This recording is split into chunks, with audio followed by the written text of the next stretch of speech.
Hello traders 20 December को Nifty और bank Nifty trade करने कौन कौन लेवल्स हो पारे चलतु से विषय में आलोचना करवा।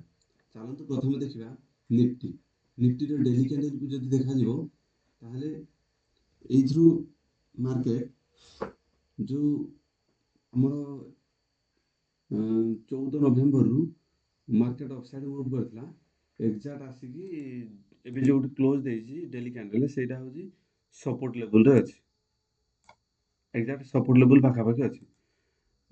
तापरे जदि बोलिंजर बैंड को देखा जाए बोलिंजर बैंड रो जस्ट टच भी करिछि सपोर्ट भी करिछि। आरएसआई को देखले आरएसआई भी 40 पाखापाखि रे अछि। तो मैक्सिमम टाइम एइथु मार्केट सपोर्ट नबार भी सपोर्ट न नेले भी एइथु जस्ट पुल बैक देकी डाउन साइड भी आसी पारे। तेणु करी एइथु पुल बैक देबार भी चांस अछि। सपोर्ट नै को ऊपर को जिबार एमिति किछि जणा पडुनी किंतु पुल बैक देई पारे। चलते आम देखा 15 मिनट टाइम फ्रेम में आम कौन लेवल्स हो पाए। जब हम 15 मिनट टाइम फ्रेम देखा मार्केट 19 डिसेम्बर को 23,900 23,880 23,880 रु 24,000 यारी भितर मार्केट एक रेंज रे रहीगला।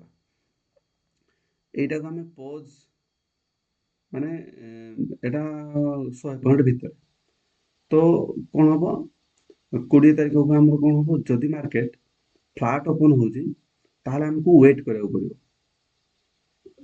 को साइड को से ब्रेक हो अप साइड जदि ब्रेक कर हम अप साइड व्यू रखिबा डाउन साइड जदि ब्रेक कर हम डाउन साइड व्यू रखिबा।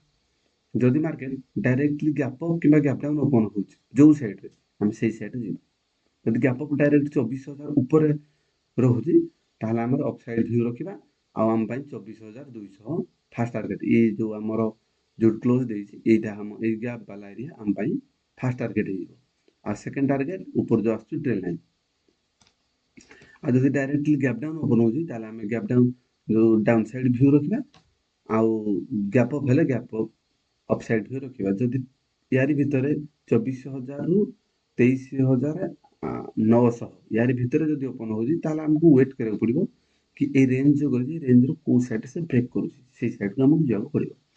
चलंत हम देखिबा बैंक निफ्टी जदि डेली कैंडल को देखा जिवो बैंक निफ्टी डेली कैंडल रे ना ये भी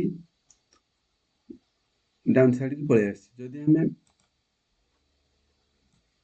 फिबोनाची ड्रॉ करबा तो मार्केट एइठु जाके 0.5 एरिया को गैप डाउन देकी डाउन साइड पळे आसी। तो मे भी पॉइंट्स डायरेक्ट बहुत तळ को पळे आसी जस्ट टिके गैप अप ओपन देकी भी 0.5 को रिटेस्ट करके डाउन साइड आसी पारे एमती भी पॉसिबिलिटी रही पारे। जदि फिर भी ये डाउन साइड व्यू अधिक जना पड़ुछि। चलतु देखिबा हमको 15 मिनट टाइम फ्रेम हम कौन लेवल्स हो पारे। जदि 15 मिनट टाइम फ्रेम देखिबा ये एक रेंज रे रह जाय जोड़ा कि ट्रायंगल पैटर्न हो जाय हम पाए। तो एथि कौन हम जदि मार्केट ऊपर जो आसी trail line gap up open होची तो आमे गैप अप जदि ओपन होची ताहले हमको अप साइड व्यू रखिबा और फास्ट टारगेट हम ए जो क्लोज एटा होजी 18 तारिख रो जो क्लोज होची सेही पाखापाखि हमर फास्ट टारगेट रहबो। आ जदि डाउन साइड व्यू रहउची down side gap down open होची ए लो को जदि ब्रेक कर दउची माने 51,400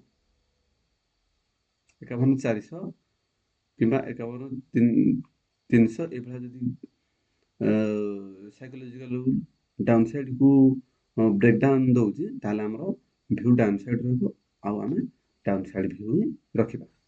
ए भली निफ्टी आ बैंक निफ्टी ट्रेडिंग लेवल्स पाए मो वीडियो को लाइक और चैनल को सब्सक्राइब करंतु। Thank you.